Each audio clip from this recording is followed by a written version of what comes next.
Hello everyone, good morning, good afternoon, good evening. Welcome to Live It Up, the show where we discuss and explore how to take your life to the next level and beyond. We're going to cover health, wealth, relationships, and how to create a life you absolutely love. I'm your host, Fletcher Ellingson, and today we've got Meg Rains on the show, and she's going to give us some great practical ideas when it comes to fueling our bodies with good food. You're going to want to hear what she has to say to help you keep on track for creating wellness. Health is the first wealth, so stay tuned for that. As a reminder, if you have challenges or questions you would like us to address on the show, email them to me at fletcher@fletcherellingson.com, or you can visit me at www.fletcherellingson.com. Today I want to spend most of our time with Meg talking about food, but first I want to talk about a topic you'll hear me refer to a lot. And it's about people doing their best. I like to operate from the position that people are, at all times, doing their best. And when I talk about this, I frequently hear objections to this theory. They're going to tell me that they're pretty sure people can do a lot better than what they witness people doing. People are not driving their best, they're not parenting their best, they're not working their best, on and on and on. And so I have to clarify with them that I believe people are always doing the best they can in light of all their past life situations and experience, and with the tools they have in their current situation. And then people will say to me, what if someone lies to you? What if they steal from you? That can't be their best. Now, I'm not saying that their best has integrity or it doesn't cause harm. A person's best, it may not even be lawful, but it actually is their best in that moment given all that's going on for that person. Even lying or stealing, that's an action taken to further some gain or protect them from something they perceive as a threat. Now, it may not make sense to us, but consider much of what we do may not make a lot of sense to other people. And just because we don't understand others' actions doesn't mean it's not their best. And keep in mind, our best can look different in the future if we're open to learning from our actions. And realizing that people are doing their best at all times doesn't mean you have to condone their actions and speech, but it can free you up from having to judge and condemn. It doesn't excuse people's behaviors. There are always consequences for all of our actions. But when we understand the profound concept that people are always doing the best they can with the tools they have, then resentment, anger, upset, that can all melt away. And what can open up in its place is compassion and warmth and the opportunity for authentic communication and connection. So, what might be possible if we all operated from this place? People are doing the best they can with the tools they have. Try it on and let me know what you think. Okay, we're going to take a quick break. And then when we return, we're going to be talking with Meg Rains about quick, easy ways to fuel your body with delicious, quality foods. Stay tuned.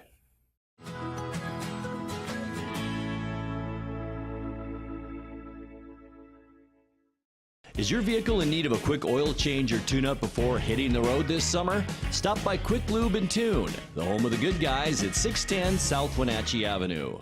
Welcome back. We're here today with Meg Rains. She and her partner founded their company, Williams Rains. She's a plant-based recipe developer and food photographer. Her company helps corporate brands position themselves in the rapidly growing health-conscious market through social media. She's been passionate about healthy living for years and is committed to helping people discover the secret sauce for their own health transformation. Welcome, Meg. Hi, Fletcher. Thanks for inviting me. Yeah. So we're talking today about plant-based eating, plant-based cooking, yes? Yes. All right, excellent. So how long have you been eating this way, the plant-based eating? Oh, I would say about 5 years, but it feels like maybe a little bit longer. Okay. And was there a gradual transition to that, or did you just one day like, that's it? I've always been a really healthy, conscious eater, but it has to have been gradual after a couple different discoveries in my own health and my family's health, and doing a lot of research, which I love to do about food, so it was fairly gradual. Okay. So tell me, what's a plant-based diet? Is this different than just having a salad with your meal? Yes. So a plant-based diet is basically, I call it a whole foods plant-based diet. So what you're doing is you're eating whole foods that comes from a plant. So fruits, vegetables, seeds, grains, all that kind of thing. But what you're not eating is anything derived from animal products. So there's no cheese, no eggs, and of course no meat or fish. All right, so we're talking vegetarian or vegan, or? Yeah, basically it's vegan. But I like to call it whole foods plant-based because it really tells you what you're eating. Got it. Okay, cool. Give us an example of what your eating looks like. So for instance, today, what did you have for breakfast, or what might you have for lunch today? Well, I love to cook, so I have a lot of different things in my refrigerator. So today I ate overnight oats. So you soak your oats with a little bit of milk, and not milk, plant-based milk, of course. So almond milk and a little bit of almond yogurt, and then you mix it up and you leave it for the night, and then it's a beautiful, rich cereal. It's like Bertram muesli is what they call it, right? And I had that this morning with lots of berries and fruit on it and some nuts. And then today for lunch, I made some baked beans for a potluck I'm going to later today. So I had a little bit of that on a piece of toast, and it was delicious. Okay. And so every day there's no eggs? There's no eggs. All right, so you've got other things you're eating besides? Lots of other things. Okay. There's so many choices. All right. So why a plant-based diet?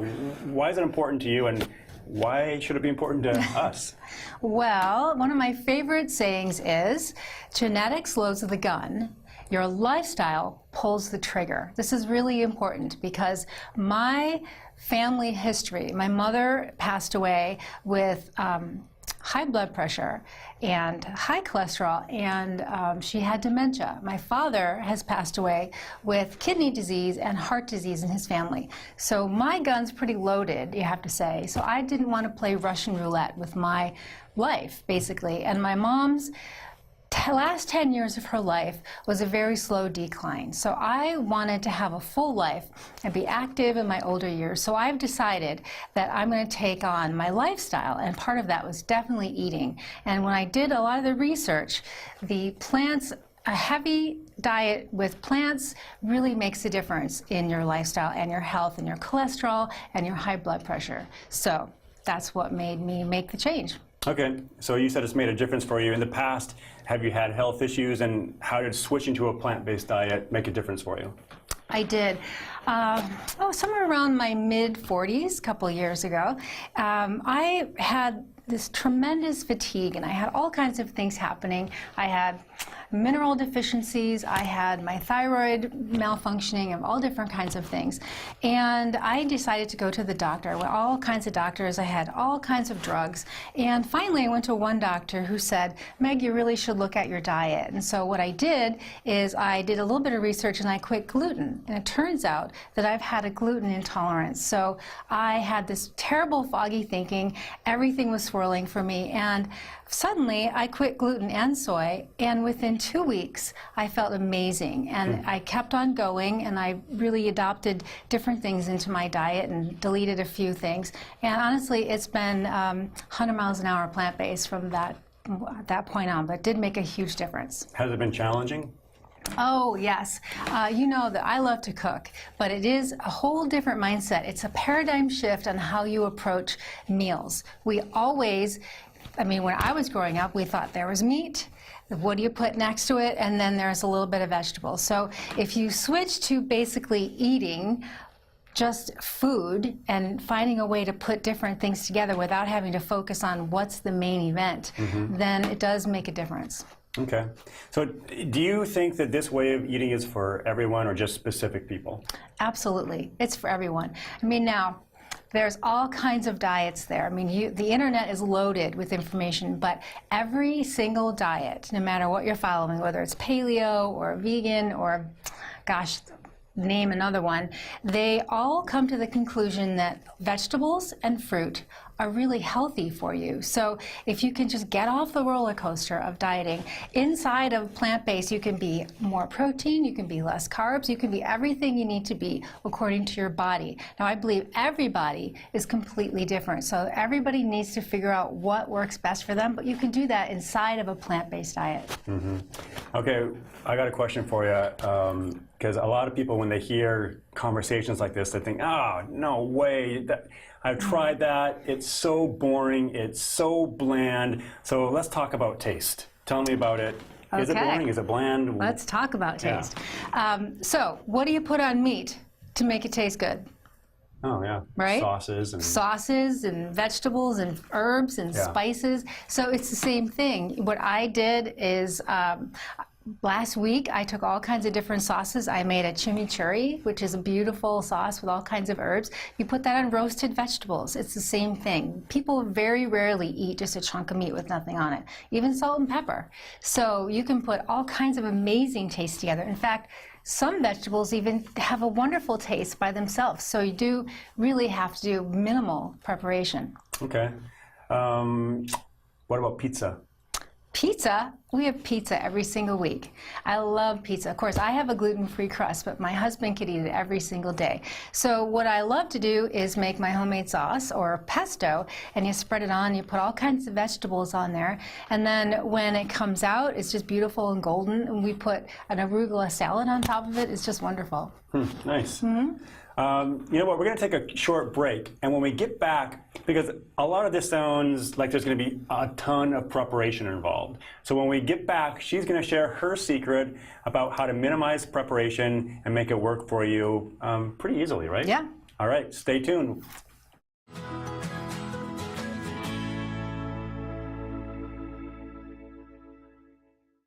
Get the fastest internet available in North Central Washington by switching to LocalTel and get speeds up to 1,000 meg.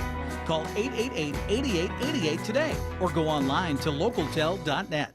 Hey, we're back with Meg Rains. She's telling us all about plant-based cooking, plant-based eating. And we're going to talk right now about preparation, because when a lot of people hear these types of conversations are like, oh, I don't have time. You got to learn all these alternative ways of cooking, and tell us about what kind of preparation is involved. Well, I'm not going to lie, Fletcher. You do have to get back in the kitchen, but that's a really healthy way to live, isn't it? But I'm a busy person. I cook all day, but I'm making recipes, so ironically, I don't have that much time to make dinner. So what I do is I maximize my time. When I'm making one sweet potato, I'll make 5, and I'll put the rest in the refrigerator. I'll do the same thing, and I'll do it all week. I'll do the same thing with rice. Yesterday we had rice, and I made 3 cups. And so I got a huge pile of rice, I put it in the freezer. I made a pile of beans, I put that in the freezer, I make a few sauces. By the end of the week, or somewhere around Wednesday, you have 5-minute meals. You just pull together vegetables, and the one thing I love to do is make a salad bar. When I go to the grocery store, I take everything out of the bag, chop it up, and usually that's pizza night because we're chopping the vegetables anyway. Put it in containers, and any one of us in the household can put a salad together in 5 minutes flat. So I got to jump in on this one, because Meg shared with me her secret of the salad bar and preparing it a week ahead of time, right? So I do that on a regular basis now. I get zucchini, I get cucumbers, I get bell peppers, Great. I get beets, and I take care of it. I cut. I actually got one of those little chop masters, Yeah. because I'm not that great with a knife, but I can slam that chop master down, and it's chopped evenly. It does all the vegetables, it does the mushrooms. And so when you look in our refrigerator, frequently there are Tupperware, glass Tupperware of mushrooms, zucchini, everything. Awesome. And I can totally make that salad, like you said. I mean, 5-10 minutes, easy. Good for you. Yeah, so that's made a huge difference in me getting a salad like at least once a day, and frequently twice a day, because it's already there. And the kids. Yeah, and the kids, yeah. And we talked about this earlier, like getting healthy snacks for the kids. Right. The kids will eat it if it's put in front of them, yes? Absolutely, absolutely. Yeah, so you put out the dish of cucumbers or bell pepper, and even if they don't think they want them, they're going to grab it because it's cold, it's crunchy, it's got water, right? Right, Tastes that's good. right. Yeah. So anyway, so thanks for that tip, You're because welcome. I've totally used it. So Great. what other kind of preparation ideas make sense for us? Oh, gosh. First of all, I buy things in bulk as much as I possibly can. And like I said, and I only have a small freezer that's at the bottom. You know, I don't have a big freezer out in the garage. I wish I did. But it's really just rotating through things. And I have to say, preparation is the key to go, the key for any cook. Yeah, for any cook. And it is really helpful when you're getting back. A lot of people think they don't have time to cook, but honestly, what I do is I do what I call component cooking. So in that week when I'm doing my salad bar, I'll make a bunch of rice, I'll make a bunch of beans, and then I have all the vegetables. And I have maybe 2 or 3 different sauces, and I have maybe 4 or 5 different meals there that I can put together. I can make veggie burgers with everything that's already prepared. I can make the burrito bowl or burritos. I can even make breakfast burritos. So it really is super functional when you can make components, 5-minute meals. Cool. Tell me about this. What about the person who loves pasta? Gosh, that would be me, because Okay. I'm Italian. So I grew up with spaghetti and meatballs. That was my Italian heritage when I was a kid. And so pasta does have egg in it. So now when I say plant-based, unless you are concerned about eating eggs, which, there's a small amount in there. So unless you're vegan and don't eat any animal products, some eggs are okay. Or find pasta that doesn't have any eggs in it. But regardless, there's so many different things that you could put on top of pasta. Of course, vegetables. But what I like to do is use vegetables instead of pasta, especially if you want to be on a low carb diet, right? So my favorite thing to do is to use spaghetti squash. It looks like pasta, tastes like pasta. If I can pass it by my husband, then it's a pretty good thing. So what I usually do is I roast up an eggplant, the spaghetti squash, put lots of really thick tomato sauce on that's made with lentils, which really makes a nice hearty meal, and then some lentil meatballs on there. It's fabulous. It's not like my mom's, but it's a lot better. And I've seen this and tasted it. It's delicious. And what you were saying earlier, it's what you put on, if you eat meat, it's usually what you put on the meat that tastes really good, right? So pasta, you're using spaghetti squash instead. It's that sauce that's going to kind of give you all the flavors anyways, right? Exactly. Same thing with tacos. We make tacos all the time. We usually love to make mushroom tacos. You get really meaty mushrooms and you grill them up and slice them. By the time you put all the stuff on it, they taste like tacos. Cool, cool. And let's see. Some people are concerned, like if they're a very active person, that they couldn't eat this way. So can you address that? Absolutely. So we do have, in the world, we have a couple ultra athlete vegan guys and women out there, and if you wanted to really get some information, I would check out Rich Roll and I think Brandon Fraser. They are both very outspoken about being vegan and being an athlete. But that said, like anything inside of a plant-based diet, you can do high protein, you could do low carb, whatever works for your body. And it's definitely easier to get a lot of protein in a plant-based diet. And there's new research that says that athletes who eat a plant-based diet recover faster and better. Interesting, interesting. How much can you eat? Because another thing I've heard is like, oh, if I eat that way, I'm going to be hungry all the time. So that's not true.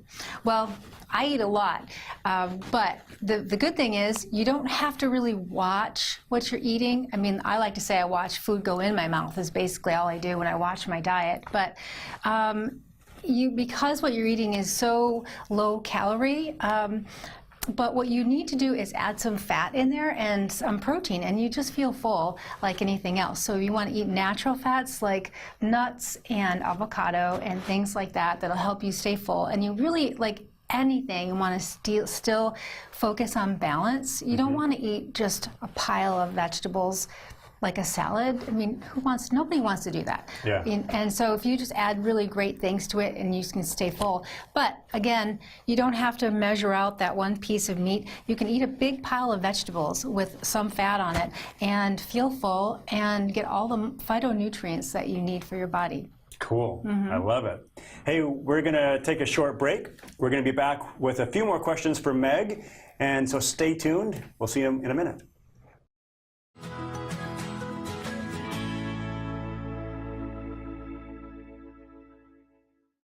Are you wanting high-speed internet but don't have access to PUD fiber? Try Sky-Fi high-speed wireless internet from LocalTel. Call 888-8888 today. Welcome back to Live It Up. We have a couple more questions here for Meg Rains. Meg, one of my questions is, if someone wanted to get started on this, what would be the first step? Or actually, you know what? I have a different question before we get to that. Why would people want to give up meat? I mean, I don't. Most people don't want to give it up entirely. Address that, please. Well, Fletcher, here's what I say. It's not really about the presence of meat in people's diet. It's about the absence of plants in people's diets. I mean, what we did is we took all kinds of food and we refined it down like sugar and flour, and we took all the nutrients out of it, and we basically made it like a drug. Like cocaine is just a plant, right? So basically, I call it recreational food. So we're using it, but we're overusing it. And then we add the meat to it, and we have very little plants left. And the deal is, plants are rich in phytonutrients and fiber, and they reduce inflammation. So what we have here is all of the recreational food and meat, which increase inflammation. So we have an imbalance, and we're getting very sick as a society. So what we want to do is reduce the inflammation. So off the top, shave off the processed food, lower the meat, raise the plants up, and then you have a system, an environment in your body that supports all your systems and supports health.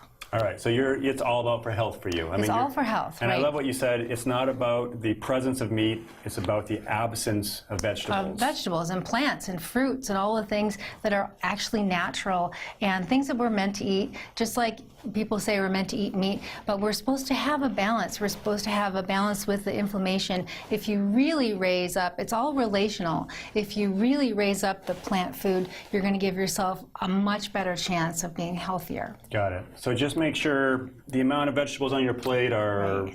you know, you can see them, they're large, they take up a larger Right. percentage of your plate. Right, and using your head and really getting in tune with your body. Because I once had someone say they went on a paleo diet because their neighbor did. Well, don't listen to your neighbor, listen to your body, and listen, and really, it's common sense. Things that are green, things that grow in the ground, it's so much better than things that are brown and they come in a package, right? I mean, it's really common sense. You think about that and how you feel and really connect in with your body. All right, good.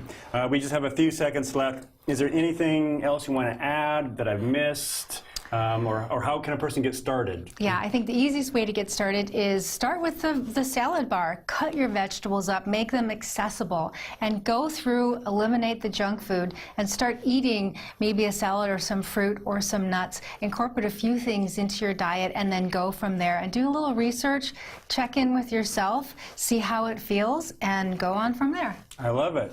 So just to recap, it's not about the presence of meat, it's about the absence of vegetables. Eat more vegetables. Hey, we're out of time. Thanks for joining us here on Live It Up.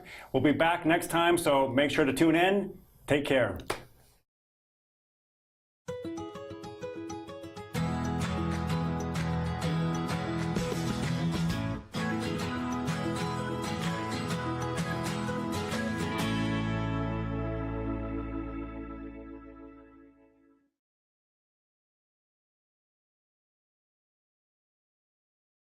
For all the latest news in North Central Washington, go to ncwlife.com or find us on Facebook. Got a news tip? Email us at news@ncwlife.com or call 888-2020.